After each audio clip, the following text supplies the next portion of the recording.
جناب مولانا شیخ قاسم ترمذی صاحب کہ وہ آئیں خدا محمد و آل محمد برائے دشنود یہ محمد و آل محمد بلند تر صلوات اللہم صلی علی محمد و آل محمد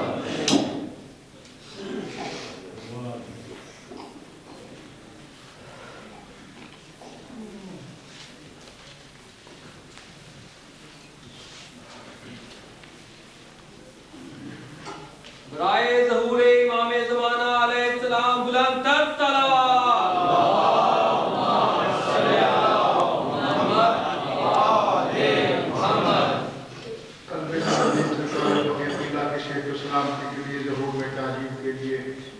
دعاؤں کی استجابت کے لیے، مرادوں کی برابری کے لیے، مجلس کی مقبولیت کے لیے، دشمن کی بربادی کے لیے، شیان جہان کی جان مال ناموس کی حفاظت کے لیے بلند تر صلوات اللہم صلی علی محمد و آل محمد رحم اللہ من قرأ الفاتحہ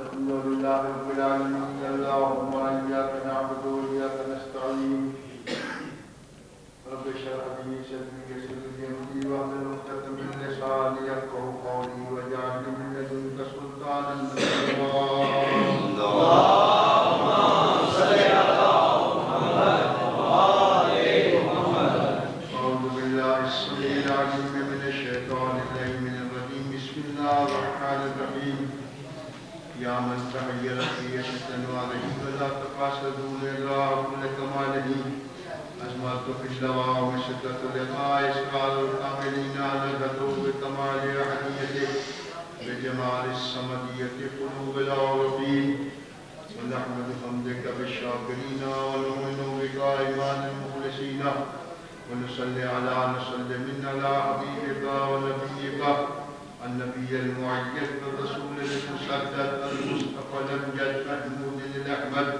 ابي القاسم محمد اللهم صل على محمد وآل محمد المبعوث رحمة للعالمين وعلى ابن امره وخليفته وصاحب رضا حمده الملقب بالقامة يد الله ولي الله يسد الله يسد الله الغالب غالب على كل غالب مستقم دائرة المطالب إمام المشارق والمغارب علي بن أبي طالب اللهم صل على محمد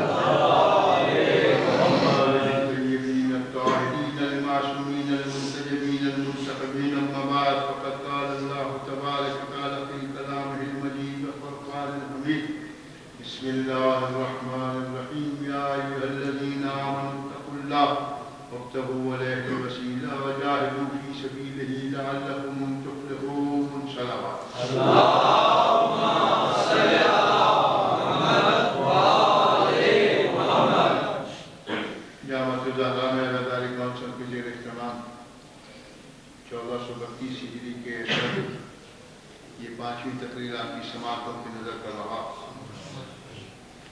آپ کی توجہات پر ممنون و مشکور کل 10 منٹ کی تاخیر سے اترا تھا آج 10 منٹ کی تاخیر سے بیٹھا بہرحال آپ کی دن بھر کی پیدل پہ مجالس اور ماتمداری سے تھکاوٹ کے باوجود توجہات دے رہے ہیں اور ان راتوں کو قیمتی سمجھیے گا نہ جانے اگلے برس کون ہوتا ہے کون نہیں اس کی قدردانی تو ان سے پوچھیے جو کربلا میں موجود ہے وہ جو خیمہ حسینی میں بیویاں ساتھ ہیں ان راتوں کی قدر ان سے کریں ہمیں تو یہی قدر جان لینی چاہیے کہ ان کی سبب ہمیں ایمان کی دولت ملی ہے ان کے سبب ہمیں بقا کی دولت ملی ہے ان کے سبب ہمیں اسلام کی دولت ملی ہے ان کے سبب ہمیں طہارت کی دولت ملی ہے ان کے سبب ہمیں نسب کی طہارت ملی ہے ان کے سبب ہمیں حسب کی طہارت ملی ہے ہماری اگر آج غذاؤں میں طیب کوئی شے شامل ہے تو وہ حسین کا صدقہ ہے۔ مسلسل عرض کر رہا ہوں کہ مالک کا احسان ہے اس نے جس نے ہم پر اس نعمت کو بھیجا اور کہا کہ تم اس پر ایمان لاؤ۔ اس نے قواعد انسانی کو، حیات انسانی کو ہدایت کے اسباب مہیا پہلے کیے، انسان کو بعد میں پیدا کیا۔ آدم کو بعد میں بنایا، مگر ہوا انسان کی حیات کے لیے ضروری تھی، پہلے پیدا کی۔ روشنی انسان کے لیے ضروری تھی زندگی کے لیے، اس نے پہلے پیدا کی۔ پانی انسان کی زندگی کے لیے ضروری تھا، اس نے پہلے پیدا کیا۔ تو جس خالق نے پیدا ہونے سے پہلے انسان کی بقا کے سامان کو میسر کیا ہے، تو کیا جس نے اپنا دین اور طریقہ اور سلیقہ، قانون اور شریعت دیا ہوگا، وہ اس کو بے وارث چھوڑ دے گا؟ کیا ایسا ہو سکتا ہے کہ وہ دین تو دے اور دین کو اکمال کی تکمیل کی منزل پہ پہنچا کے اور خالی چھوڑ دے کہ بس اب یہ بے وارث ہو گیا، اب اس کا کوئی وارث نہیں ہے، اس کا کوئی بتانے والا نہیں، اس کا سمجھانے والا نہیں، اس کا کوئی طریقہ نہیں، اس کا کوئی سلیقہ نہیں، اس کا کوئی محافظ نہیں، اس کا کوئی وارث نہیں؟ جو ایک انسان کو ہدایت کے محتاج ہدایت کو ہدایت کے اسباب مہیا کرتا ہے اس کی پیدائش سے پہلے، تو دین کی تکمیل کے بعد بھی یقیناً ہے کہ اس کو محافظ کا حوالے کر کے جائے، اور رسولانہ برحق کا فریضہ بنتا ہے کہ جو آ کے یہ کہتے رہے اللہ سے ڈرو، اللہ سے ڈرو، اتنا ڈرایا اللہ سے، اتنا توجہ ہے اللہ سے ڈرو، فتقوا اللہ، اللہ سے ڈرو، انا من ربکم فاتقون، میں اللہ ہوں، پرہیزگاری کا راستہ اختیار کرو۔ لیس البر ان تولوا وجوہکم قبل المشرق والمغرب، یہ کوئی نیکی نہیں ہے کہ تم دائیں منہ کرو، بائیں منہ کرو، مشرق تو منہ کرو، یہ مغرب تو منہ کرو، ولکن البر، مگر نیکی یہ ہے، کیا نیکی ہے؟ آمنوا باللہ وکتبہ ورسلہ، اللہ پر ایمان لاؤ، کتابوں پر ایمان لاؤ، رسولوں پر ایمان لاؤ، وآتِ المال حقہ، اور مال کی محبت میں ذی القربى والیتامى والمساکین، یتیموں اور مسکینوں کو خیرات دو، وَأَوْفُوا بِالْعَهْدِ وَأَقِیمُوا الصَّلَاۃَ، وعدے کے اور عہد کو پابند کرو، نماز کو قائم کرو۔ توجہ فرما رہے ہیں؟ وَأَوْفُوا بِالْعَهْدِ وَأَقِیمُوا الصَّلَاۃَ، اور یہی نہیں نماز کو قائم بھی کرو، وعدے کو پورا بھی کرو۔ اس کے ساتھ جو کچھ اللہ نے تمہیں دیا ہے اس کی راہ میں قربان کرو، فَآمِنُوا، پھر ایمان لاؤ، مومن بن جاؤ، لَعَلَّكُمْ تَتَّقُونَ، تاکہ تم متقی بن سکو۔ توجہ فرمائی آپ نے؟ قرآن نے پوری لسٹ دے دی ہے، لَيْسَ الْبِرُّ أَن تُوَلُّوا وُجُوهَكُمْ قَبْلَ الْمَشْرِقِ وَالْمَغْرِبِ، یہ نیکی نہیں ہے کہ تم مشرق سے مغرب کی طرف منہ کر لو، یعنی رائٹسٹ یا لیفٹسٹ ہونا نہیں ضروری ہے، کسی طرف یعنی دائیں اور بائیں کی طرف جانا ضروری نہیں ہے، یہ نیکی نہیں ہے۔ نیکی تو یہ ہے کہ اس کے دیے ہوئے مال سے، اس کی کہی ہوئی بات سے، اس کی کتابوں پر، اس کے فرشتوں پر، نماز کو قائم کرنے کے ساتھ، وعدے کو پورا کرنے کے ساتھ، پھر جب تم ایمان لاؤ تو فتقون، پھر تم متقی بنو گے۔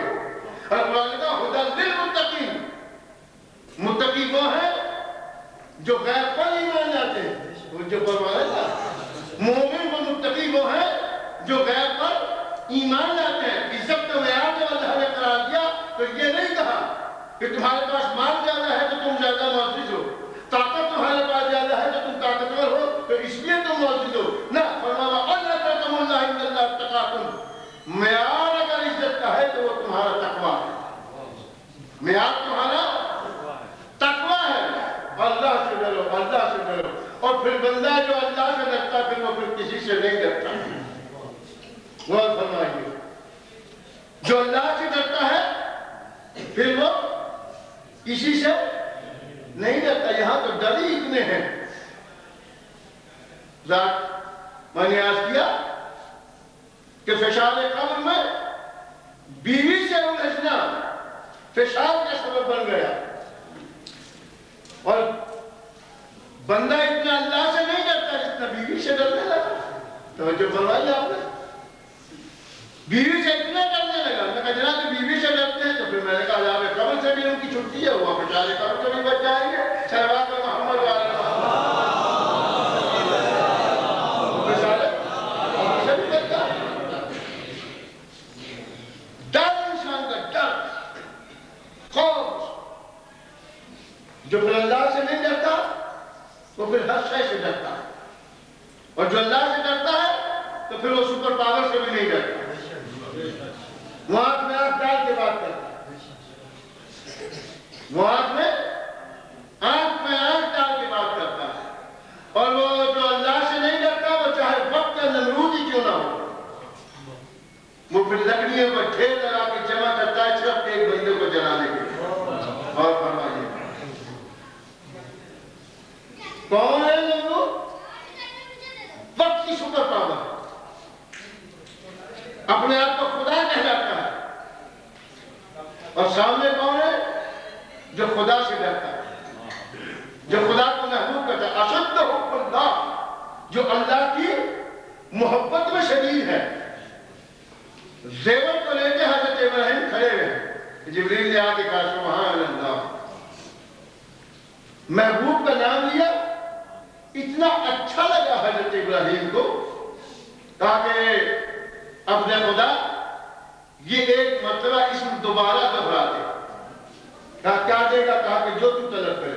کہا یہ مال مجھے چاہیے, یہ ریوڑ مجھے دے. کہا یہ ریوڑ دیا. جبریل نے لہن کے ساتھ کہا سبحان اللہ. اب جو پیچھے دیکھا کہا ایک بار اور دہرا دے یہ اسم, ایک دفعہ پھر کہہ دے. کہا کہ اب تیرے پاس کیا ہے؟ کہا کہ میں نے اپنی آدھی زندگی کے لیے غلامی میں کی. میں نے اپنی آدھی زندگی غلامی میں دی, جس طرح سے چاہے تصرف میں ڈالا. ایک دفعہ کہتے پھر کہا سبحان اللہ. کہا کہ آدھی زندگی تو تو نے بیچ دی. کہا کہ ایک دفعہ اور دہرا دے. کہا کہ پوری زندگی وقت کر دی, تیری غلامی میں بسر کروں گا. ایک دفعہ پھر بھی دہرا دے. کہا سبحان اللہ. کہا کہ اب تو میرا غلام ہو گیا اس اسم پر. اب کہا کہ جی تو یہی چاہتا ہے کہ پھر تو دہرائے. کہا کہ اب بیچنے کو ہے کیا تیرے پاس؟ اب کیا بیچے گا؟ کہا کہ اور کچھ تو نہیں ہے, غلامی میں دے ہی دیا, میری اولاد میرے گھر میں ہے. توجہ فرمائیں گے, کہے تمہیں اولاد جانی جس سے محبت ہوتی ہے, پھر وہ نہیں دیکھتا کہ اس کی راہ میں مال جا رہا ہے یا اس کی جان میں جان جا رہی ہے یا اس کی راہ میں اولاد جا رہی ہے. جب کہا کہ اولاد کو بھی بیچ دوں گا, ایک دفعہ اس کا نام دہرا دے تو اللہ نے کہا یہی میرا دوست ہے. انت خلیل اللہ, اللہ کا تو خلیل ہے. اور فرمائیے نتیجہ کیا نکلا کہ مال جب خدا کی محبت میں اگر مال دو, جان دو, اولاد دو, تو وہ دشمن خدا نہیں ہوتا, وہ کافر نہیں ہوتا, وہ مشرک نہیں ہوتا, وہ خلیل اللہ ہوتا ہے. اب دیکھیں کون کتنا مال خرچتا ہے, کون کتنی جان دیتا ہے, کون کتنا مال دیتا ہے. اب اس سے کیا ہوا؟ جب خلیل اللہ ہو گیا, خدا کا دوست ہو گیا, وہ خدا کا دشمن ہے. دشمن کا ڈر یہ ہے کہ وہ اس بندے سے لڑتا ہے, اور خلیل خدا ہے جو خدا ہی سے لڑتا, وہ کسی سے نہیں لڑتا. اس نے کہا میں بھی خدا ہوں. اس نے کہا میرا رب وہ ہے جو سورج کو مشرق سے نکالتا ہے, مغرب کی طرف ڈالتا ہے. تو اگر خدا ہے تو مغرب سے نکال.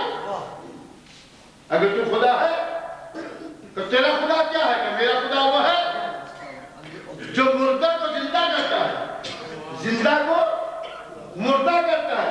کہا کہ اسے پھانسی پہ لٹکا دو, مر گیا. کہا یہ پھانسی سزا انسانی تو پھانسی کی سزا ہے, اس کو چھوڑ دو. کہا یہ تو کام میں بھی کرتا ہوں, زندگی بھی دیتا ہوں, موت بھی دیتا ہوں. جس کو پھانسی ہونا تھی اس کو میں نے آزاد کر کے زندگی دے دی, جس کو پھانسی نہیں ہونا, جس کو موت نہیں آنا تھی, پھانسی دے کے میں نے موت دے دی. لہٰذا میں نے زندہ بھی کیا, میں نے مار بھی دیا. پھر ابراہیم نے کہا میرا خدا وہ ہے جو مشرق سے سورج کو نکالتا ہے, مغرب کی طرف لوٹاتا ہے. تو خدا ہے تو نکال. اگر تو خدا ہے تو اب تو نکال. اب زمین پر تو اپنی حکمرانی دکھا سکتا ہے, آسمان پر جس کی حکمرانی ہو. تو جب چلتا ہے کہ جس کی آسمان پہ حکمرانی ہو. اب آسمان سے کیسے؟ اب دیکھیں کیا جملہ کہا ابراہیم نے, قرآن ہے, تاکہ بہار من المشرق, تاکہ بہار من المغرب. اگر تو خدا ہے تو مغرب سے نکال. اگر وہاں پر سورج نکال دیتا نمرود مغرب سے تو بتائیے ابراہیم کو ماننا پڑتا کہ نہیں پڑتا کہ یہ خدا؟ بالکل ماننا پڑتا. اگلی فیصلہ ہے نا. جب دلیل کی دنیا میں آپ جائیں گے تو اس نے کہا کہ خود دعویٰ کر رہے ہیں کہ اگر تو خدا ہے تو مغرب سے نکال دے. اگر نمرود مغرب سے نکال دے سورج کو تو ابراہیم کو کیا کرنا پڑے گا؟ ماننا پڑے گا کہ یہ خدا ہے. مگر اس وقت نمرود تو نہ نکال سکا. ابراہیم نے دلیل قائم کر دی, قرآن نے آیت میں لکھ دی اگر ایسا کوئی بندہ نکل آئے, اگر ایسا کوئی بندہ نکل آئے جو سورج مغرب سے نکال دے تو کیا کہنا پڑے گا؟ کہ نشاری بے خدا تو نہیں.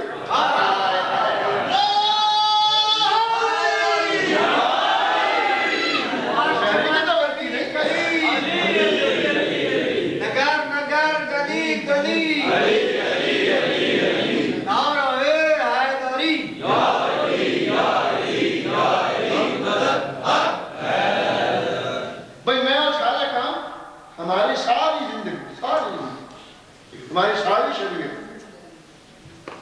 سورج اور چاند کے گرد زیادہ کام شریعت کے سورج دیکھ. نماز پڑھو, پڑھتے ہو نہیں پڑھتے؟ ہاں پڑھتے ماشاءاللہ. میں تو سب کو نمازی سمجھتا ہوں. اب وہ چاہے نماز عشق کی ہو چاہے نماز مجازی ہو, توجہ ہے نا مجازی, نمازی تو سارے ہی ہے الحمدللہ. مگر ساری نمازیں سورج دیکھ کے یہ سورج نکلنے سے پہلے پڑھو, یہ سورج چڑھے ہوئے پڑھو, یہ سورج کے غروب ہونے پہ پڑھو, ہے نا. فجر کب پڑھو گے؟ سورج کے نکلنے سے پہلے پہلے. ظہر کب پڑھو گے؟ جب سورج چڑھا ہوا ہوگا. مغرب کب پڑھو گے؟ جب سورج ڈھلا ہوا ہوگا.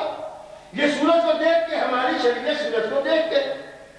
فجر پڑھیں گے سورج کے نکلنے سے پہلے, ظہر پڑھیں گے سورج کے چڑھے پہ, مغرب عشاء پڑھیں گے سورج کے ڈھلے پہ. ایک وہ ہے ہم انتظار کرتے ہیں سورج کا. سورج نکلے تو پڑھیں, سورج ڈھلے تو پڑھیں, سورج نہ نکلے تو پڑھیں. اور ایک نمازی وہ ہے کہ جس کا انتظار نمازی نہیں کرتا, سورج کرتا ہے. یہ بھی نماز ہے. ہم اپنی نمازوں کا انتظار سورج کے نکلنے ڈھلنے پہ کرتے ہیں. یہ نمازی وہ نمازی ہے جو اپنی نمازوں کو سورج کے ساتھ نہیں, سورج اس کی نماز کا انتظار کرے کہ کب ختم کرے.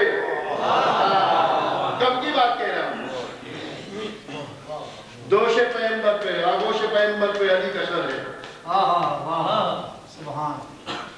نماز تو پڑھ لی, سورج ڈھل گیا. علی نماز پڑھی, کہاں مولا اس طرح سے روز پڑھتا تھا ویسے نہیں پڑھی. کہ ویسے پڑھی, کہا کیوں نہ پڑھی؟ کہ سرکار آپ کا سر اقدس میرے جانوں پہ تھا, آپ سو رہے تھے, میں نے نہیں چاہا کہ آپ کو بیدار کروں.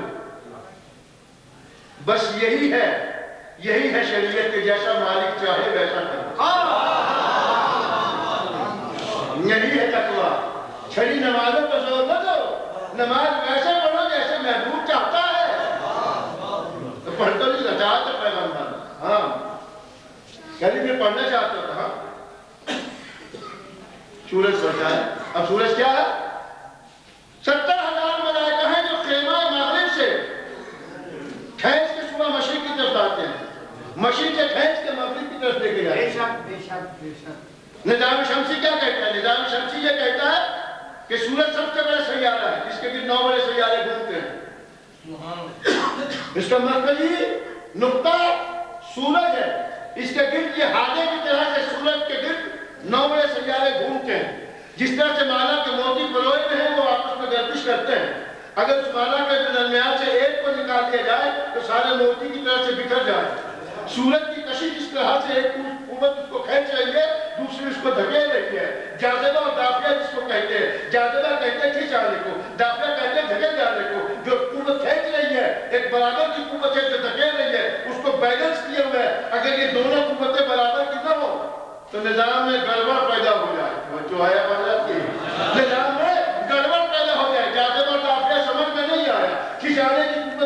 جاذبہ، دھکیل جانے کی قوت کو کہتے ہیں دافعہ. اسے میں نے اردو میں کہا کھینچانا اور دھکیل جانا. محبت کو کہتے ہیں کھینچانا، نفرت کو کہتے ہیں دھکیل جانا. شریعت نے کھینچا لیتے محبت کو کہا تولا، اور دھکیل جانے نفرت کو کہا تولا. تو نظام شمسی بیکار ہو جائے اگر تولا نہ ہو، اور تولا نہ ہو تب بھی نظام بگڑ جائے. تولا اور تولا دونوں بیلنس کی، دونوں کو بیلنس کرنا پڑے گا. دونوں کی قوتوں کو بیلنس کیا. چھپا ہوا سورج تک واپس پلٹا. اب علی نے نماز پڑھی، اب علی کی مرضی ہے 5 منٹ میں پڑھے، 10 منٹ میں پڑھے، آدھے گھنٹے میں ختم کرے. جب تک یہ نمازی نماز پڑھتا رہے گا سورج کھڑا رہے گا. سورج کو دیکھ کے جو نمازی نماز پڑھے وہ نمازی تو ہر معصوم نہیں ہے، اور جس کی نماز کو دیکھ کے سورج کھڑا رہے وہ وقت کا امام علی اپنے ابھی ٹال دے.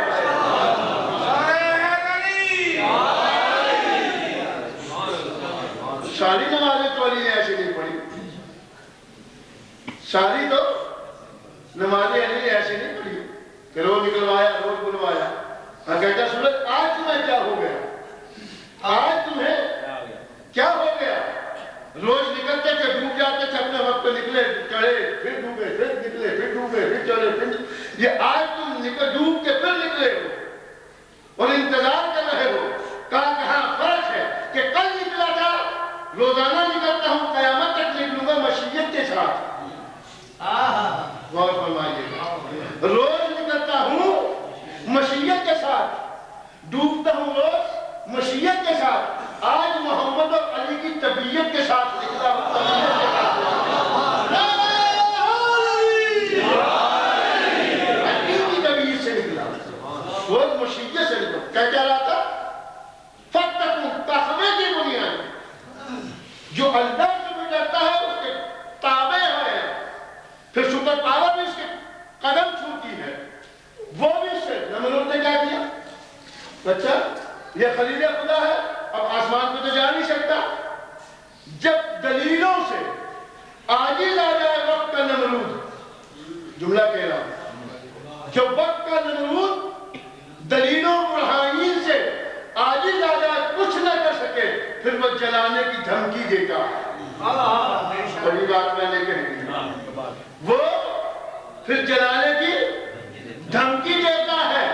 وہ نہیں دیکھتا کہ پھر یہ نبی کا وجود ہے، یہ نبی جاتی کا گھر ہے. کہا کہ اس کو جلا. اب جلائے کیسے جائے؟ لکڑی جمع کر، چلے جائیے آپ آرڈر کراس کیجیے، ویزا لگوائیے، جائیے. دیکھیے ایک آدمی کو جلانے کے لیے 15-20 من سے زیادہ لکڑی کی ضرورت نہیں ہے.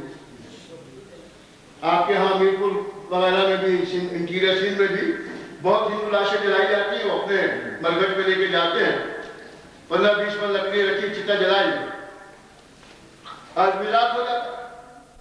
20-25 من لکڑیوں کے میں جلنے والا آدمی اس کے لیے لکڑیاں جمع کی ہوئی ہیں. اور یہ ہر لکڑی نہیں آ رہی، یہ نمرود کا اندر کا خوف آ رہا. یہ لکڑی جو ہر لکڑی آ کے جمع ہو رہی ہے، خدا آپ کو زیارات کے لیے لے کے جائے تو 2 راستے ہو گئے پیرالل میں. ایک راستہ وہ جو جس راستے سے کربلا سے نجف جائے آپ تو تلہ نمرودی آتا ہے، روڈ سے 2-2.5 کلومیٹر دور ہے. 2600 سال ہو گئے اس واقعے کو. شہرائی ہواؤں میں ہوائیں اڑا دی، بارشیں پڑی، 2.5 کلومیٹر سے روڈ سے ٹیکسی ڈرائیور آپ کو کہے گا حاضر تلہ نمرودی. یہ تلہ نمرودی ہے، یعنی یہ آگ جل کے بجھی. وہ 2600 سال کے بعد بھی آج اتنی دور سے نظر آتی ہے. رات ہونے کے بعد جب وہ جل رہی ہوگی تو کتنی یہ فوائد ہے. تصور میں لا ایک آدمی کو اتنی اپنے اتاب میں سے یاد آ گیا. اب جلائے تو کیسے جلائے، اشار کو پھینکے تو کیسے پھینکے. اور جب یہ آگ روشن تھی نا، اب حقائقوں میں بھی اور روایتوں میں بھی ملتا ہے کہ مینڈک نے اپنے منہ میں ایک قطرہ پانی لیا اور پھدکتا ہوا چلا اس آگ کی طرف. کسی نے کہا کہاں جا رہے ہو؟ کہا کہ خلیل خدا کو جلانے کے لیے آگ روشن کی ہے۔ نمرود نے خلیل خدا کو جلانے کے لیے آگ روشن کی ہے، میں آگ بجھانے چلا ہوں۔ کہا اس آگ کو تو بجھائے گا؟ کتنا پانی لے کے جا رہا ہے؟ کہا کہ ایک قطرہ میرے ذہن میں ہے، کہا کہ اس سے آگ بجھ جائے گی۔ کہا مجھے خبر ہے، مجھے پتا ہے کہ میرا قطرہ جو ہے اس آگ کو بجھا نہیں سکتا، مگر قیامت تک کے لیے تاریخ لکھ کے دے کے جانا چاہتا ہوں کہ میں نمرود کا ساتھ دینے والا نہیں، میں خلیل کی محبت میں جا رہا محبت میں جا رہا۔ دنیا ہم سے کہتی ہے مجلسوں میں جا کے کیا کرو گے؟ راتوں کا دین قربان کرتے ہو، مال خرچ کرتے ہو، یہ ساری چنگی کشتی بازار کرتے ہو۔ ہم بھی تو یہی دکھانا چاہتے ہیں کہ فرشتے اللہ پش گیا، محبت کا چاند آ گیا، فرشتے اللہ پہ آؤ، ہم حسین کی محبت میں ساتھ آتے ہیں۔ ہمارا فرشتے یزید میں نہ ہونا نہیں کھایا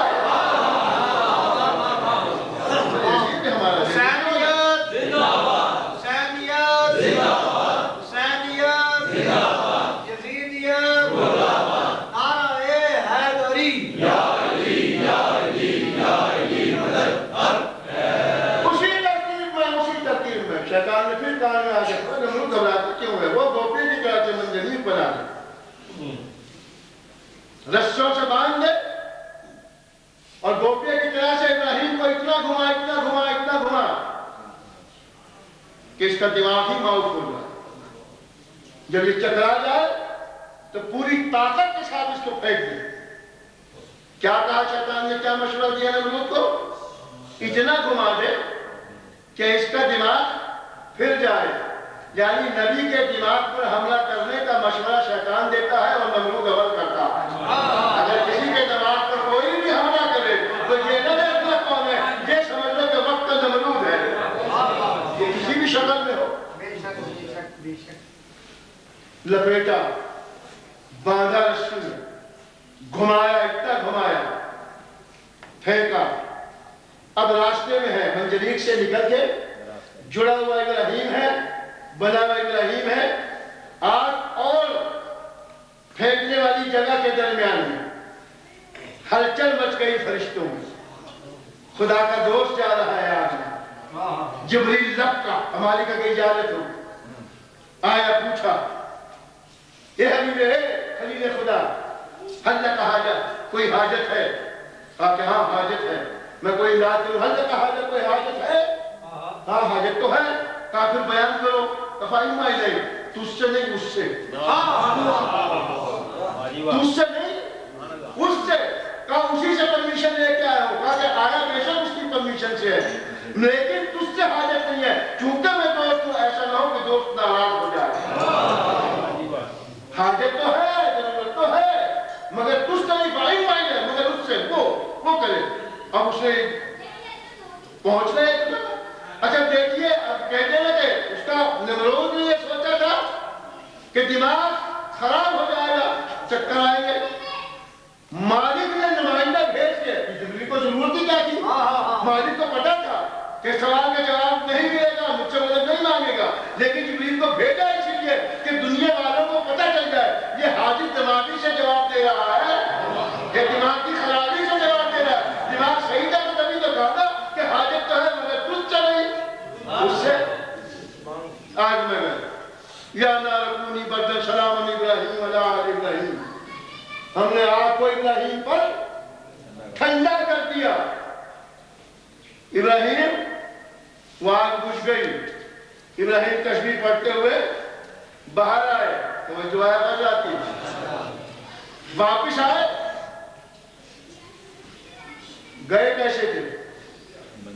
بندھے ہوئے گئے تھے نا، رسیوں سے، تھوڑا سا بولی نہیں تھا، گئے تھے رسی سے بنے ہوئے، اب رسیاں جل گئی، واپس آ گئے۔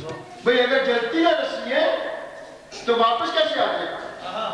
وہ فرمائیں رسیاں جلی، بدن کھلا، جبھی تو باہر آئے، مگر آگ نے سمجھ لیا کہ کس کو جلانا ہے اور کس کو بچانا ہے۔ ایک ہی آگ تھی، جلائی ہوئی نمرود کی تھی، اور وہی ابراہیم ہے، وہی لباس پہنے ہوئے ہیں، وہی رسیاں بدلی بھی ہیں، مگر بدن ابراہیم نہ جلا، رسیاں جل گئی تو معلوم یہ ہوا کہ کوئی خوش فہمی میں نہ رہے کہ نہیں جناب آگ نہیں جلاتی، آگ جلاتی ہے، چاہے نبی کے بدن سے رسیاں لپٹی بھی ہوں تب بھی جل جاتی ہیں، اور اگر نہیں جلتی تو وہی دیکھیے دو چیزیں ہیں، دونوں چیزیں ہیں، رسیاں بھی نبی کے بدن سے ہیں، لباس بھی نبی کے بدن سے ہے، لباس بچ گیا، رسی جل گئی، لباس نہیں جلا، رسیاں جلی ہیں۔ رسیاں کیوں جلی اور لباس کیوں بچا؟ اس لیے کہ رسیاں باندھی تھی نمرود نے، لباس پہنا تھا ابراہیم نے خود، جو نبی کی مرضی کا تھا وہ بچ گیا، جو نمرود کی مرضی کا تھا وہ جل گیا۔ تو نبی کے جسم سے بھی لپٹی ہوئی چیزیں اگر نمرودی ہوں گی تو جل جائیں گی، اگر خلیل کی ہوگی تو بچ جائیں گی، وہ چاہے کہیں بھی ہو، کبھی بھی ہو، کسی طرح سے بھی ہو، جو نبی کی مرضی کا ہوگا بچے گا، جو نبی کی مرضی کا نہیں ہوگا وہ جلے گا۔ سلوات محمد وعلیہ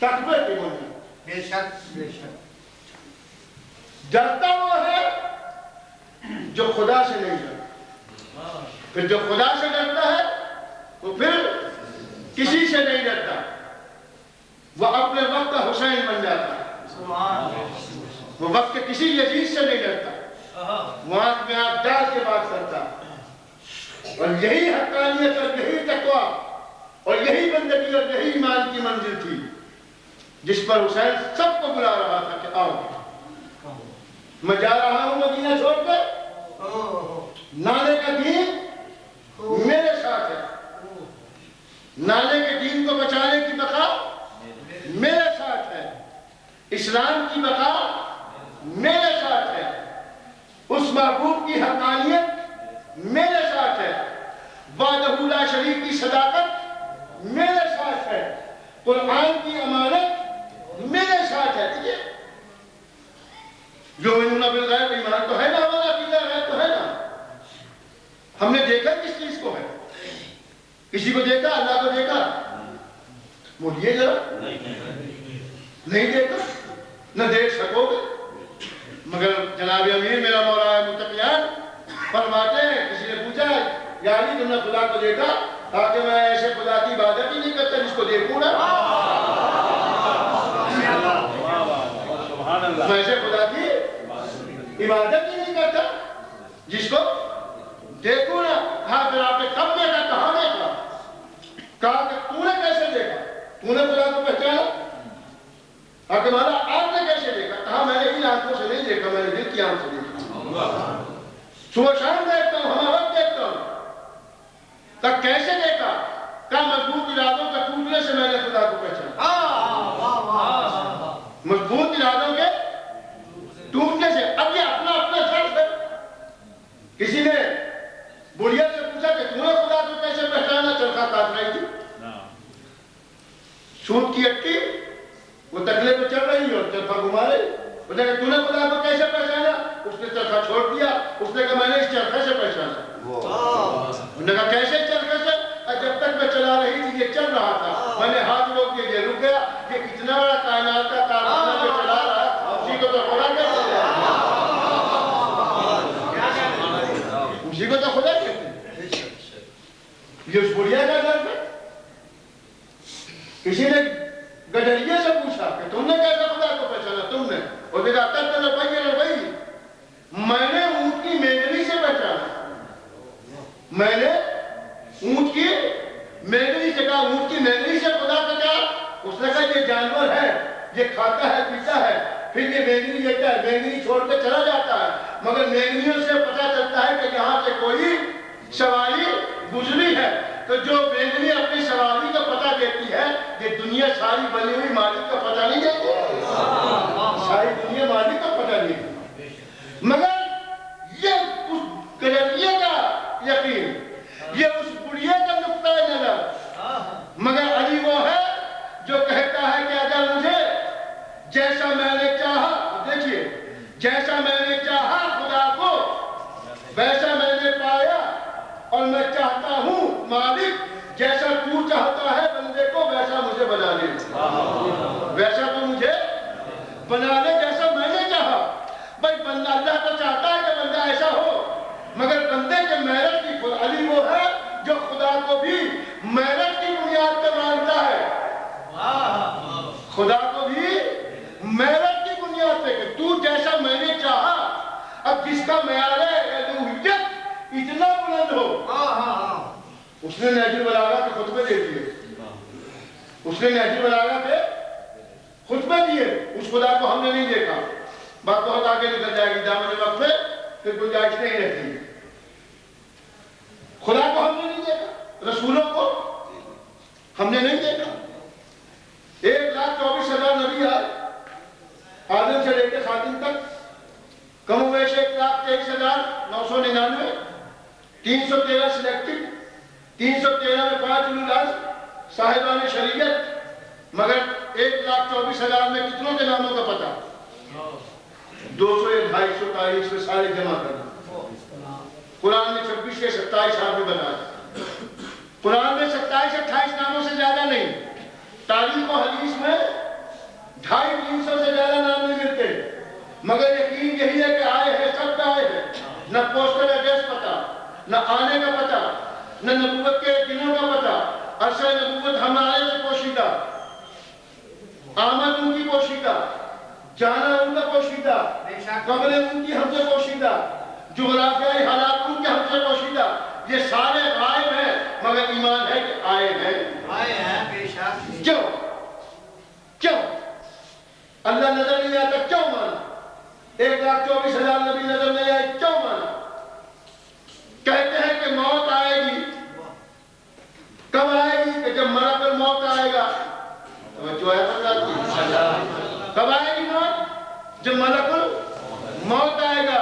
ویسے فرشتہ ساری زندگی نہ دیکھے، جب دیکھ لے تو خود نہ رہے، جب دیکھا تو خود نہ رہے۔ اچھا یہ ملک الموت بھی عجیب شے ہے، کسی گھر جس گھر میں جائے کسی کو ہنستا چھوڑ کے ہی نہیں آتا، روتا ہوا چھوڑ کے آتا ہے۔ کیوں؟ کب اس نے روح قبض کر لی؟ کس کی روح قبض کی؟ حضرت شعیب ترمذی کی۔ جب حضرت شعیب ترمذی کہاں گئے؟ کہا کراچی میں۔ کہا کراچی میں فقط یہی بندہ مر رہا تھا؟ کہ نہیں، سینکڑوں آدمی۔ کیا اس وقت بہاول نگر میں کوئی نہیں مر رہا تھا؟ کہ مر رہا تھا۔ کہ وہاں کس نے روح قبض کی؟ کہا کہ وہاں ملک الموت نے۔ کہا کہ پاکستان کے سارے علاقوں میں جتنے بھی مرے کس نے روح قبض کی؟ کہ ملک الموت نے۔ کہا کہ ملک الموت کی ڈیوٹی فقط پاکستان نے؟ کہا نہیں، کہ ان کی تو ایران میں، توران میں، تہران میں، انڈیا میں، یورپ میں، برطانیہ میں، امریکہ میں، کینیڈا میں، جاپان میں، یوگوسلاویکیا میں، پوری دنیا میں ملک الموت ہے جو روح قبض کرتا ہے، موت کا پیغام دیتا ہے، روح کو لے کے چلا جاتا ہے۔ ایک ملک الموت تو ساری کائنات کو پیدا ہوا ہے، ایک ملک الموت کو کسی نے اعتراض نہ کیا کہ آنے واحد میں سارے میں سب کی روحیں کھینچ کھول کے لے کے چلا جاتا ہے۔ جب میں نے کہا کہ میرا مولا 40 جگہ پہ دعوتیں کھا لیتا ہے، یہ کیسے ممکن ہے؟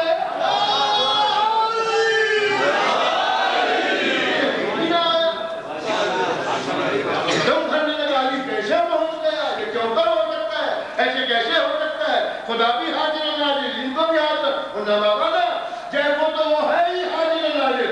ملک الموت فرشتہ 4 سلیکٹڈ فرشتوں میں بھی سر فہرست نہیں، ان 4 میں بھی چوتھا نمبر ہے، اس میں بھی چوتھا نمبر۔ پہلا نمبر جبریل کا ہے، جبریل وہ ہے جو ان 4 کا سردار ہے، سارے فرشتوں کا سردار ہے، جو سرداروں کا سردار فرشتہ ہے۔ وہ اپنی عرش کی عبادت چھوڑ کے اسی علی کے بیٹے کے گھر آ کے کبھی جھولا جھلاتا ہے، کبھی کپڑے پہناتا ہے، کبھی کچھے لے کے خیرات دینے آتا ہے، کبھی روکے لے کے زکات لینے آتا ہے۔ تو رضوان ملک آ کے یہاں پر خیرات و صدقات لیتا ہے۔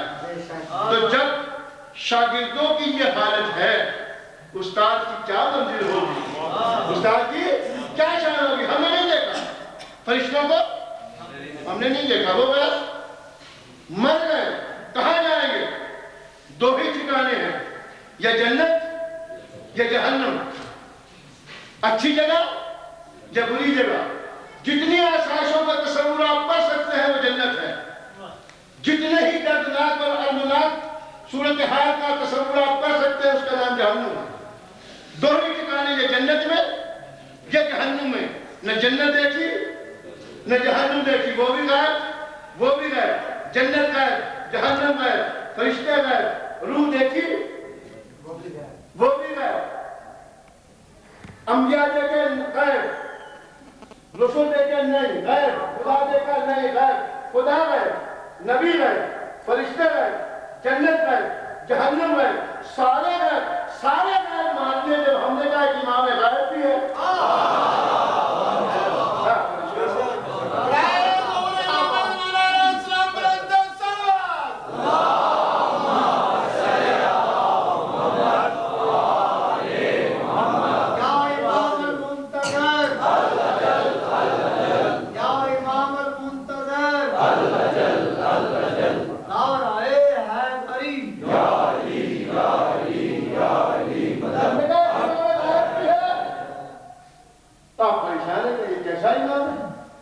تم چٹھیاں لکھتے ہو منتیں مانتے ہو عریضے لکھتے ہو. کبھی جواب آیا؟ ہم نے کہا ہاں آیا. جواب آتا کیسے؟ میں نے کہا کہ رشتہ برس میں آیا جائے گا محمد پڑھنے کے لیے. مجھ سے شہباز جعفری نے کہا کہ دیکھیں قبلہ آپ جاتے رہے نا کراچی وہاں سے مجھے قبلہ حسن ظفر صاحب کو فلاں عشرے کی تقاریر اگر مل جائے تو وہ بھجوا دیجیے. میں بھول گیا. انہوں نے خط بھیجا چٹھی لکھی کہ جناب آپ کو یاد دہانی کرا رہا ہوں وہ کیسٹیں آپ نے مجھے نہیں بھیجوا. اب میں نے وہ کیسٹیں لی وہاں سے تو پارسل کر دی. کیسٹیں یہاں مل گئی کو خط کا جواب تو نہیں آیا. میں نے تو نہیں چٹھی لکھی میں نے تو پارسل کیا. اب بتائیے خط کے جواب آیا یا نہیں آیا؟ جو انہوں نے خط مجھے لکھا تھا اس کا جواب تو آ گیا. انہوں نے کہا تھا کہ مجھے کیسٹیں بھیج دو. میں نے کیسٹیں بھیج دی. بس ایسے ہی ہم نے بھی دیمہ شعبان میں امام غائب کو عریضہ لکھا. محمد والد کی تنگی ہے رزق کی تنگی ہے رزق دیجیے گا اولاد نہیں ملتی اولاد دے دیجیے گا. بچہ امتحان میں نہیں کامیاب ہو رہا اس کو کامیابی ہے. جو جس کی ریکوائرمنٹ تھی اس نے عریضے میں لکھا اور جب پتہ لگا وہاں سے جواب آیا. جس کا بچہ پاس ہو گیا جواب آ گیا. جس کے رزق میں اضافہ ہو گیا جواب آ گیا. جس نے لکھا ہی نہیں اس کو جواب کیا آئے گا؟ جس نے لکھا ہی نہیں ہے تو پھر سے جواب ہی کیا ہے؟ سب غائب ہے سب غائب. کس کے کہے سے سارے غائب مان لے؟ پھر اگلا سوال کس کے کہے سے سارے غائب مان لے؟ اللہ کو غائب ماننا کس کے کہے سے؟ رسولوں کو غائب ماننا کس کے کہے سے؟ جنت دوزخ کو غائب ماننا کس کے کہے سے؟ قرآن کی غیبت پہ انکار کیا؟ قرآن کی غیبت پہ اقرار کیا کس کی غیبت سے؟ فرشتوں کی غیبت کو تسلیم کیا کس کے کہنے سے؟ کہا کہ سچے رسول نے کہا صادق رسول نے کہا محمد رسول اللہ نے کہا. اس جیسا سچا کوئی نہیں اس جیسا صادق کوئی نہیں. اس صادق نے کہا اللہ ایک ہم نے کہا اللہ ایک. اس نے کہا 1,13,000 1,43,000 ہم نے کہا سچ کہتا ہے کہ سچا رسول ہے. ایک اللہ کو مانتے ہیں کہ سچے رسول نے کہا. ہم نے کہا 1,24,000 نبی ہیں اس لیے مانتے کہ سچے رسول نے کہا. اس نے کہا جنت نہیں دیکھی ہم نے کہا ہے کہ سچا رسول کہتا ہے. اس نے کہا کہ دوزخ ہے ہم نے کہا بالکل ٹھیک کہتا ہے کہ سچا رسول ہے. اس نے کہا روح آپ کو ملک الموت خالی کھینچتا ہے ہم نے کہا بالکل صحیح کہتا ہے کہ سچا رسول ہے. لیکن فرشتوں کے وجود ہم نے کہا بالکل بجائے اس لیے کہ سچا رسول کہہ رہا ہے. ساری باتیں اس سچے رسول کے کہنے سے مانگی. سچے رسول کے کہنے سے مانی. ماننا چاہیے تھا حق ہے مانیے بالکل مانیے. مگر یہ سارے سچے رسول نے جتنی چیزیں منوائیں اندیکھی جتنی منوائی اندیکھی ہے. اللہ نہیں دیکھا اندیکھا. رسول نہیں دیکھے اندیکھے. فرشتے نہیں دیکھے اندیکھا. جنت نہیں دیکھی اندیکھی. جہنم نہیں دیکھا اندیکھا. جب ساری اندیکھی چیزیں تو نے اللہ کے رسول اور سچے رسول کے کہنے سے مانی. اس نے ایک دیکھا ہوا دکھایا. اس نے ایک اندیکھا نہیں. رات میں نہیں دکھایا دن کی روشنی میں دکھایا. میدان میں کھڑے ہو کے دکھایا. قرآنوں کا منبر پڑھا کے دکھایا. ہاتھ میں اٹھا کے دکھایا. چڑھی ہوئی دوپہر کی فرمایا من کن تو مولا ہو وہ حضرت علی مولا. جس جس کا میں مولا ہوں اس کا یہ علی مولا ہے. تو انصاف کا تقاضا یہ ہے جس اندے کی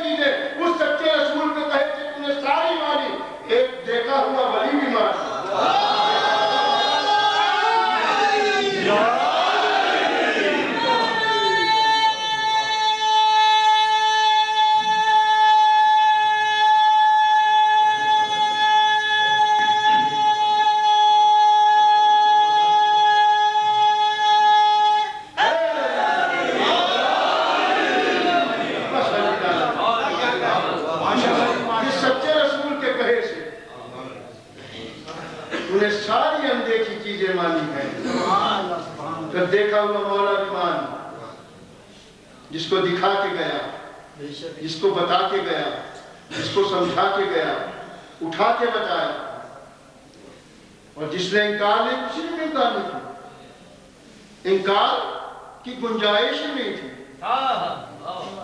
وہ پہلی منزل یاد تھی، زیرت دماغ لوگ تھے، عرب کے فصیح لوگ تھے۔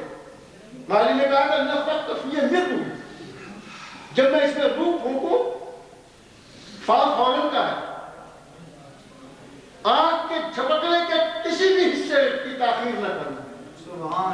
فرشتوں کے لیے کہ جیسے نفقت فا فوراً فوراً، جیسے جس نے تاخیر کی وہ شیطان ہو گیا، جس نے تاخیر کی وہ اہل دانش کے لیے جملہ دے رہا، پڑھا لکھا مجمع فا فوراً کا ہے کہ جیسے انکار کرے گا، وقفہ لے گا، گیپ آئے گا تو ابلیس ہو جائے گا، جس نے گیپ کیا وہ شیطان ہوا۔ سمجھ گیا تھا نفقت کا معنی کیا ہے، فا فوراً کا ہے۔ جب پیغمبر نے کہا من کنت مولا ہو فہذا علی المولا، تو یہاں بھی فا وہی استعمال ہوا، فا فوراً کا تھا، مگر جو زیرت دماغ اور چالاک انسان تھا اس نے فوراً سمجھا کہ اگر تاخیر کی تو شیطان ہو جاؤں گا، اگر تاخیر کی تو شیطان ہو جاؤں گا۔ ساری زندگی مبارک باد نہیں، مگر جیسے سنو من کنت مولا ہو فہذا علی المولا تو فوراً کا بخن اگر کی اگر انکار کیا تو اسی زمرے میں چلا جاؤں گا۔ سر محفل مبارکباد 1,24,000 سے زیادہ مجمع ہے، بے شک اصحاب پیغمبر، ازواج المومنین، آل پیغمبر، پنجتن پاک خود ہیں، آخری حج ہے، واحد ہے موقع جہاں پر پورے پنجتن ہیں، پوری ازواج ساتھ ہیں، پورے اصحاب ساتھ ہیں۔ تو اصحاب کا مولا بھی یہی، ازواج کا مولا بھی یہی، آل کا مولا بھی یہی۔ جب آل بھی مانے، اصحاب بھی مانے، ازواج بھی مانے، تو اس سے بڑی اور بین الاقوامی اتحادی شخصیت کون ہو سکتی ہے کہ جس نے پکڑ کے دکھا دیا کہ علی کے علی مولا، علی مولا ہے۔ ازواج کے نزدیک بھی، اولاد کے نزدیک بھی، اصحاب کے نزدیک بھی، اصحاب کو اصحاب مانے مولا، ازواج مانے مولا، آل مانے مولا۔ تو پھر تیرے دماغ کا فجور ہے کہ جسے سارے مولا مانتے ہو تو اپنی 2.5 انچ کی مسجد کہاں سے بنا گئے؟ تیرا فیصلہ کہاں نہیں ہے؟ فیصلہ تو چلے گا صاحب کا، بات چلے گی ازواج کی، طریقہ چلے گا آل کا، آل کا طریقہ بھی یہی ہے، صاحب کا طریقہ بھی یہی ہے، ازواج کا طریقہ بھی یہی۔ جب اختلافی باطل کوئی نہیں ہے تو پھر اختلاف تیرا ہے۔ تو نے اس اسلوب کو ٹھکرا دیا، نہ تو نے صاحب کو مانا، نہ تو نے ازواج کو مانا، نہ تو نے آل کو مانا۔ جس نے علی کی مولیت کا انکار کیا اس نے اصحاب کا بھی انکار کیا، اس نے آل کا بھی انکار کیا، اس نے ازواج کا بھی انکار کیا۔ ہم نے علی کو مولا مان کے اصحاب کا بھی مانا، ازواج کا بھی مانا، اولاد کا بھی مانا۔ باخدا ہمارا تو داخلی الزام ہے، یہ ہم پر الزام ہے۔ اصحاب کو نہیں مانتے، نہیں مانتے، ارے جیسا ہم نے مانا کوئی مانے ہی نہیں،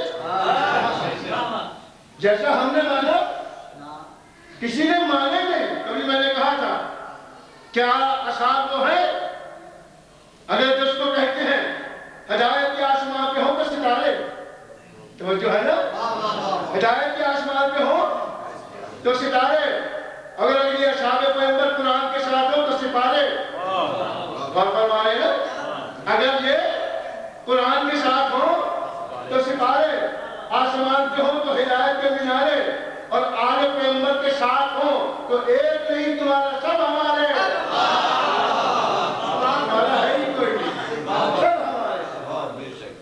بخدا یہ 1,20,000 کا مجمع تھا، غدیر میں 1,20,000 اصحاب پیغمبر تھے۔ دین کی سند کی تکمیل کی سند دے دی اللہ نے، الیوم اکملت لکم دینکم۔ مگر کتنے دن چلا، کتنے سال چلا؟ کل 50 سال، کل 50 سال۔ 50 سال میں دین سے منحرف ہو گئے، مرتد ہوئے لوگ، جھوٹی نبوت کا دعویٰ کیا، مسلمہ کذاب، منکرین زکات، ارتداد فتنہ و زکات، یہ سب بعد پیغمبر ہے نا؟ یہی بات 50 سال میں وہ پیغمبر کی ریاضت جو 23 برس کا عرصہ تبلیغ تھا، وہاں سے جو پیغمبر کے ساتھ شامل ہوئے اس میں سے افراد ٹوٹے۔ حسین نے 23 مہینے نہیں، 23 سال نہیں، 23 گھنٹے نہیں، کل 6 گھنٹے۔ کوئی ایک ٹوٹا ہوا بتاؤ، کوئی ایک حسین کو چھوڑ کے گیا ہو؟ گیا کوئی نہیں، ادھر سے ادھر آیا، ادھر سے ادھر کوئی نہیں گیا، ادھر سے سب ادھر آئے، ایک نہیں۔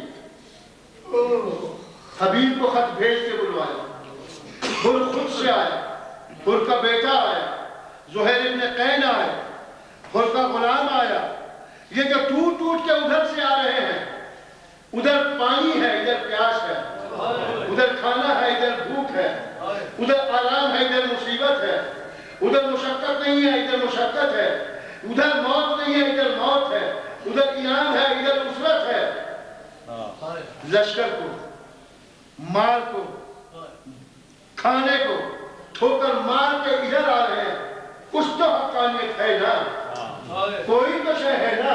پھر حسین تفاخر کی منزل میں کہتا ہے، نانا تجھے بھی ایسے ساتھی نہ ملے، نانا تمہیں بھی ایسے ساتھی نہ ملے، کسی نبی و ولی کو ایسے ساتھی نہ ملے جیسے مجھے بھی۔ میرے ساتھیوں میں 120 برس کا بوڑھا بھی ہے، میرے ساتھیوں میں 80 برس کا بوڑھا بھی ہے، میرے لشکریوں میں 32 برس کا بھائی بھی ہے، میرے لشکریوں میں 18 برس کا جوان بھی ہے۔ پیارو، اس فوج کا اہتمام تو دیکھو، کائنات میں ایسی فوج کہیں نظر نہیں آئے گی کہ 120 برس کا بوڑھا کبھی لڑتا ہے، 80 برس کا بوڑھا کبھی لڑتا ہے۔ ارے اور تو اور غضب ہے کہ 6 مہینے کا سپاہی بھی اس میں، 6 مہینے کا سپاہی بھی کبھی لڑتا ہے۔ زہیر ابن قین، آج محرم کی 5 ہو گئی، دن تھوڑے رہ گئے، کس واقعے کا تذکرہ کروں؟ آنکھوں میں تشنگی رہتی ہے، دل چاہتا ہے کہ جی بھر کے روئیں، جی بھر کے روئیں۔ کیوں جی چاہتا ہے؟ اس لیے کہ زینب و کلثوم کو رونے نہ دیا گیا، انہیں رونے نہ دیا گیا۔ ابھی مکہ سے باہر نکلے ہیں، حسین عمرہ کو بدل کے، حج کو عمرہ میں بدل کے، مکہ اور ذوالحجہ کی درمیان میں ہے۔ زہیر بن قین حج کرتے تیزی کے ساتھ حسین کے قافلے کے ساتھ تھوڑے سے فاصلے، جہاں حسین رکتے اسے تھوڑے فاصلے پر زہیر بن قین رکتے۔ حسین نے پیغام بھیجا زہیر بن قین کو کہ ہم سے ملاقات کرو۔ اس نے اوائڈ کے جانے سے بیوی نے اشتہار دلایا، کہا کہ فرزند رسول تمہیں بلاتے ہیں، تم بات سننا بھی پسند نہیں کرتے، آخر بات سننے میں حرج کیا؟ زہیر بن قین بات سننے کے لیے خیمہ حسین میں تشریف لائے۔ روایت یہ کہتی ہے کہ دونوں بیٹھ کے بات چیت ہوئی، جب باہر نکلے تو کہا کہ میں اپنے خیمے کھلوا کے یہیں لاتا ہوں اور اپنی زوجہ کو طلاق دیتا ہوں۔ معلوم ہے کہ ایسا ہوتا ہے کہ حسین نے ساری باتیں بتائی۔ جب جانے لگا ہوں تو جامع شہادت لوں گا، میرے شہادت کے بعد خیموں میں آگ لگ جائے گی، میری بہنوں کی چادریں چھن جائیں گی، میرے بچوں کو چماتے لگیں گے، اگر گوارا کرو تو ساتھ رکھو روزہ کو، ورنہ تمہیں اجازت ہے۔ اس نے آگے کہا کہ میں تمہیں اس وجہ سے رخصت کرتا ہوں۔ کہا کہ نہیں، میں چلی تو جاؤں گی۔ دو روایتیں، ایک روایت یہ ہے اس نے کہا نہیں ایسا ممکن نہیں ہے، مشاط کربلا میں جانب اولیاء کے ساتھ رہوں گی۔ دوسری روایت یہ کہتی ہے کہ نہیں، وہ چلی گئی کوفہ کی طرف، اور جب روز عاشور خبر لگی کہ شہید ہو گئے تو اس نے غلام کو ایک تیز رفتار گھوڑے پر ایک کفن دے کے بھیجا کہ جو ہے شہید ہو گئے ہوں گے، تم جا کے یہ کفن اپنے آقا کو پہنا دینا۔ یہ کربلا میں اس کا غلام آیا، اس نے آ کے دیکھا کہ لاکھوں کے انبار پڑے ہیں، یہ واپس چلا گیا۔ جا کے جب پہنچا ہے کوفہ میں تو زہیر کی زوجہ نے کہا میں نے تجھے کس خاطر بھیجا تھا؟ یہ کفن پہنا کے آنا زہیر کہ تم کفن واپس لے کے آئے؟ کہا کہ تم نے تو کفن ایک دیا تھا، وہاں حسین کا لاشا مجھے گول و کفن پڑا تھا، میں نے نہیں کہا کہ زہیر کو کفن پہنا دوں اور بدلنے پیغمبر کو کفن نہ دوں۔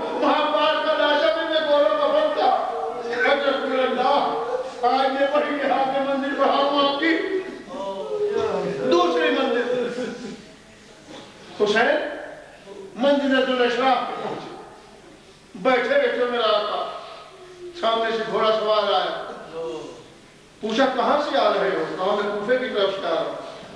کہا کہ کوفے کی خبر تو کیا خبر رکھتے ہو؟ کہا کہ جب میں کوفہ سے نکلا ہوں تو ایک سر کٹا ہوا تھا جس کے گلے میں رسی بندھی ہوئی تھی، لوٹتے توڑتے کھیلتے چلا جا رہا تھا، لوگ کہہ رہے تھے کہ مسلم ابن عقیل کا گھر ہے۔ بارک اللہ فی احسن الجناح حسین نے اِنَّا لِلَّهِ وَإِنَّا إِلَيْهِ رَاجِعُونَ کا مقصد لکھتا ہے کہ حسین نے مسلم کی بیٹیوں کو بلا کے زانو پہ بٹھایا اور زینب علیہ سے کہا، شہزادی کی بہن سے کہا، بہن وہ تبرکات کا صندوق لا، وہ جو یمنی در ہے نا وہ ذرا نکال دینا۔ یمنی در لا کے جب حمیدہ کو جو مسلم کی بیٹی ہے کانوں میں پہنایا اور سر پہ ہاتھ پھیرا، آخر ہاشمی خاندان کی بیٹیاں ہیں، ماموں کی طرف دیکھ کے کہتی ہے، ماموں ایسا لگتا ہے ہم یتیم ہو گئے، ایسا لگتا ہے جیسے ہم یتیم ہو گئے۔ کہا کہ آپ نے حمیدہ کیسے پہچانا؟ کہا کہ اس لیے آپ نے کانوں میں در پہنائے ہیں اور سر پہ ہاتھ پھیرا ہے۔ میں ہاتھ جوڑ کے کہتا ہوں حمیدہ خوش قسمت ہو، تمہارا باپ گناہ ہے، حسین نے تجھے در بھی پہنا ہے، تمہارے سر پہ ہاتھ بھی پھیرا، آؤ کربلا میں سکینہ کو دیکھو، بابا بہنے رہا، کانوں کے در سیے جا رہے ہیں، سر پہ ہاتھ ڈالی جا رہی ہے، کوئی دلاسا دینے والا نہیں ہے، کوئی پیار کرنے والا نہیں ہے، وہ سبھی کو بارک اللہ فی احسن الجناح۔ اسی منزل پہ ایک منزل اور بڑھا دو، مولانا نے کہا دیکھو بات میں تمہارا کیا سامان؟ کہا دیکھو ذرا بھی جنگل سمجھ۔ کہا کہ مولانا دارالامارہ، کہا کہ اب دیکھو، کہا کہ دارالامارہ پہ بھائی مسلم ابن عقیل کھڑے، ہاتھ بندھے ہوئے ہیں، گردن جھکی ہوئی ہے، ملزم کے کھڑا ہوا ہے، ابن زیاد کی تلوار ہے۔ کہا کہ اب دیکھو، کہا کہ مولا تلوار کی نہیں چاہتی ہے، جس موجے سے یہ دکھا رہے ہو عباس کو کوفہ میں پہنچا دو، دارالامارہ کی مٹی میں اگر سلامت رہ جائے تو بات بڑھے گا۔ کہا عباس اب دیکھو، اب ادھر سے تلوار چلی، مسلم کا سر دارالامارہ کی سر کے نیچے گرا۔ مسلم نے کہا، اس وقت حسین نے کہا، عباس اب جو دیکھو، اب جو دیکھا تو نیچے کالی چادر اور چھوڑے ہوئے روکے رکھی تھی، اور کہتی کہ کہاں کہاں پہنچوں، کہاں کہاں پہنچوں، آئے مسلم مسلم کا سر جھولی میں لیا۔ میرے مولا سے بھی جیسے پیار سے کسی نے سوال کیا، مولا مسلم جب دارالامارہ میں داخل ہوئے تو وہ گردن کو اٹھا کے چل رہے تھے، ہاتھ اگرچہ بندھے ہوئے تھے، قیدی تھے، مگر سر اٹھا کے چل رہے تھے، ہاشمی وقار کے ساتھ، ہیبت ہاشمی کے ساتھ، جلالت ہاشمی کے ساتھ۔ مگر سرکار جب آپ تھے، میں آپ کے دارالامارہ میں آئے، آپ کی گردن جھکی ہوئی تھی، آپ کی کمر خمیدہ تھی، آپ میں وہ ہاشمی وجاہت نہیں دیکھی گئی۔ وہ کیوں؟ اس وقت سید سجاد نے فرمایا، ہاں میرے چچا کو اسی طرح سے آنا چاہیے تھا جیسے وہ آئے۔ کہا کہ کیوں مولا آپ اس طرح سے کیوں نہیں آئے؟ کہا چچا میرا آیا تو تنہا آیا تھا، جب میں آیا میرے ساتھ میری پھوپھیاں بھی تھی، میرے ساتھ میری ماں بھی تھی، میرے ساتھ میری بہنیں بھی تھی۔ وہ تم نے ماں بہنوں کا نام سن کے رونا شروع کیا، تم نے گریہ کیا، تمہیں اس گریہ کی قیمت نہیں معلوم ہے۔ اس گریہ کی قیمت کیا ہے؟ سر حسین ہے۔ بارک اللہ، گھٹ گھٹ کے نہ رویا کر، گھٹ گھٹ کے نہ رویا کر۔ امام جعفر صاحب کہتے ہیں کہ میری خواہش ہے ایسے رویا کرو جیسے جوان کے لاشے پر گولیاں رکھتی ہے۔ گریہ کو بلند کرو، آوازوں کو بلند کرو، زہرا کی روح کو تسکین ملتی ہے، زہرا کی روح کو تسکین ملتی ہے۔ بس عزیزوں، یہ قافلہ جا رہا تھا، ہمس کے پاس پہنچا تو دروازے بند کر دیے۔ اوپر سے راہب بیٹھا ہوا دیکھ رہا تھا، اپنے چرچ میں بیٹھا، یہ چرچ سے نیچے اترا، اس نے کہا یہ صندوقوں میں کیا ہے؟ کہا کہ اس میں باغیوں کے سر کٹے ہوئے۔ کہا کہ یہ الگ، یہ تو میری زبان ہے جو میں نے روایت پڑھی۔ کہا کہ اس میں ان شہیدوں کے سردار اس کا سر ہے۔ یہ سب نوکے نیزہ پہ اس نے دیکھا، ایک ایک نوکے نیزہ پہ سر سوال ہے. کہا کہ اچھا لگتے تو اشراف سے ہیں. کہا یہ سب اس کے ساتھی ہے. کہا اس کے ساتھی. کہا یہ جو گھوڑے کی گردن سے بندھا ہوا ہے یہ جو گھوڑے کی گردن سے بندھا ہوا ہے یہ جو وفادار بھائی ہے. یہ لوگ ریوا کو جو نہیں ٹھہرتا. جب اس کے نتیجے سے پوچھا تو اس نے کہا میں کیسے کہوں گا ملے کرتے جب دیکھتا ہوں میں نے بریک کھلے چھوڑے میں بار کے چلنے برداشت کرتا کہ اس کو کھلے کرتے میرا دل نہیں چاہتا کہ میں اس کو برداشت کروں. بس ابھی لو اس نے کہا اے شیخ ابن زیاد اس احسان تو مجھے یہ سر دے دے 1 رات کی. کہ 10,000 دینار لوں گا. کلے 10,000 دینار. اس نے وہ بس اٹھایا اور اپنے دیر میں اپنے جہاں پر عبادت کرتا تھا اس مسلح پر رکھ کے صندوق کو کھولا. نور کی شعاؤں سے دل جگمگا اٹھا. اس نے کہا جان کر کہوں کہ تو کوئی شریف ہے مگر اپنا تعارف تو کرا. میں تجھے پہچانتا نہیں. کرتے ہوئے گلے سے آواز آئی راہب تو پہچانے گا کیسے؟ جب بیٹے لینے آیا تھا تو میں اتنا چھوٹا